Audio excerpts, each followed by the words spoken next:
always admired seeing movies and films of military officers.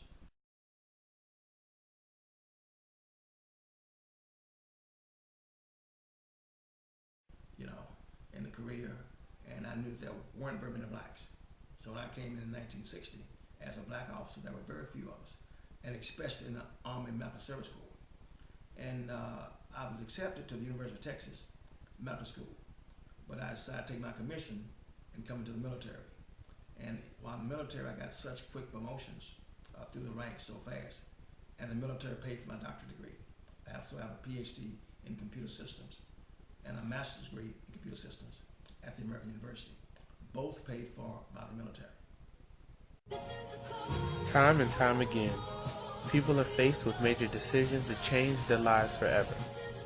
Decisions that not only affect them, but affect those around them as well. Soldiers in the U.S. Army. From the Revolutionary War to this present day, the U.S. Army has consisted of people who put their lives on the line for the sake of their country. Noting back to the 20th century, reasons for people to join the Army have not changed, while methods the government uses to strengthen their numbers has evolved in many ways. A key group of people worthy of being compared and contrasted to today's soldiers are those who fought in the Vietnam War. During the time of the Vietnam War, the Selective Service Act made it mandatory for men ages 18 to 35 to register for the Army with the chance of being sent overseas to the battlefront. There were men outside of this age group who signed up as well, especially men who pride themselves on their patriotism. All around the country, draft cards were assigned according to a person's month of birth. The implement of the draft received some positive feedback, mainly from those who had interest in serving in the armed forces.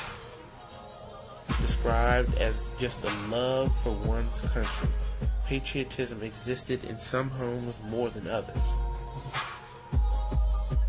The draft almost tore the country apart too. Many people did not support the Vietnam War for various reasons, especially those in the middle and lower class. The Selective Service Act only made it mandatory for men of the designated age group to participate in the military if they did not meet specific requirements that exempted them from joining the fight. And one of these requirements was extended education. Those young men who were in college were not subject to the draft, and majority of them were wealthy.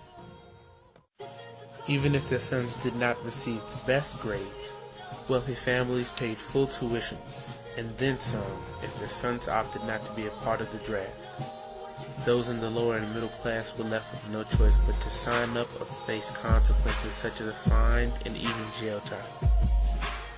This sparked major protests all over the country. Thousands of people congregated at various locations, especially colleges, to voice their opinions and visibly show their discontent for the draft and the war. Draft card burnings became very popular events during this time. Young men against the war rallied together and marched down city streets with anti-war signs and draft cards in hand. Then draft cards were placed into a pile and ceremoniously set ablaze. One protest that made national headlines was the one that took place at Kent State University. On May 4th, 1970, National Guardsmen opened fire on hundreds of unarmed students at an anti-war rally at Kent State University in Ohio. The students were protesting the U.S. invasion of Cambodia, which was announced by President Nixon on April 30th. The Guardsmen fired off at least 67 shots in roughly 13 seconds. 4 students were killed and 9 others wounded. The 4 students shot dead were Allison Krauss, Jeffrey Miller, William Schroeder, and Sandra Scheuer, all between the ages of 19 and 21. To this day, no one's been held accountable for what happened. For the survivors of Kent State, the events of May 4th, 1970 remain unresolved even 4 decades later. My name is Alan Camphora. I was a member of the Kent State Students for a Democratic Society in 1968-69. 40 years ago, we raised hell on this campus. We planted the seeds of revolt, which blossomed a year later when 4 days of protest culminated with the shootings by the National Guard. Only bullets could silence our voices here at Kent State in 1970. What did you do? Well, we protested vigorously for 4 days, including turmoil in downtown Kent, where 43 bank windows were broken on Friday night, May 1st. Saturday night, the ROTC building was burned to the ground. That brought in 1,200 National Guardsmen. And on Monday, May 4th, they attacked a peaceful gathering of students. About 300 of us gathered on the Commons, and they fired tear gas. They chased us over a hill, and they marched back up the hill, and at the peak of the hilltop is where there was a verbal command to fire. One guard officer shouted, "Right here, get set, point, fire." And they fired 67 gunshots down the hill. They killed 4 students, and they wounded 9, including me. I got shot through my right wrist, 225 feet away. And explain what you saw when you were standing there. Well, I saw the guardsmen reach the hilltop, and we expected that they were just retreating. It looked like they were going away back over the hill where they had come from. But suddenly, at the hilltop, out of 76 guardsmen, only about a dozen from Troop G stopped, turned, they began to fire. They continued to fire for 13 seconds. The closest student was 60 feet away. He was wounded. Another student 90 feet away was wounded. I was near the bottom of the hill with my roommate. We were both shot and injured. And then behind us in the parking lot is where all of the 4 students were killed at distances of between 265 and 400 feet. So it was nothing but a slaughter. They fired into the distant parking lot because that's where the most radical and vocal students were gathered. And were you shot first? I think I was. I think I was the first student shot. I was waving a black flag of protest that day. I carried that black flag as a symbol of my despair, my anger, because only 10 days earlier I attended my friend's funeral. He was killed in Vietnam at age 19. So that was very fresh in my memory, and that's why I joined the protests, and I helped lead the protests May 1st through 4th on 1970. And that's what led to me being shot. And what happened then? Since then, the U.S. government has taken a different approach to recruit potential soldiers to serve in the military. The draft was discontinued in the 70s, and the United States converted to a strictly volunteer military. So instead of forcing people to participate in the war, the United States has shifted their focus to advertising the potential opportunities the military has to offer.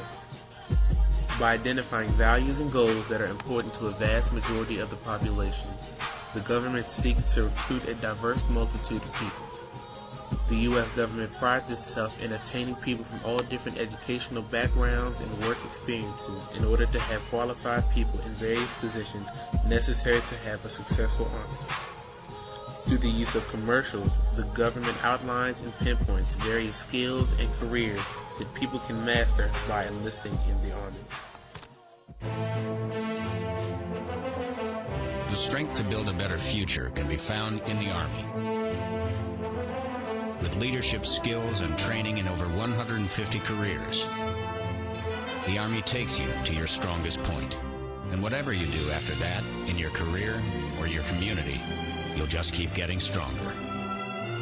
There's strong, and then there's Army Strong. See what it's like at GoArmy.com.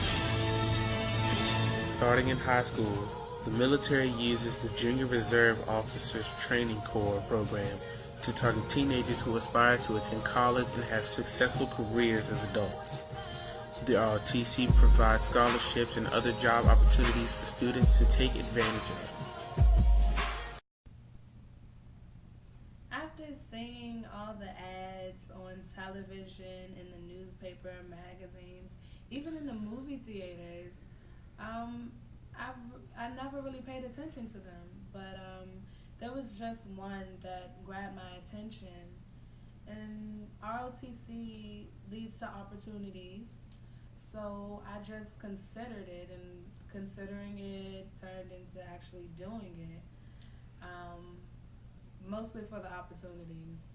So not much for personal growth. I don't know exactly what I want to get out of it, but I really do want to go to school. I want to go to college.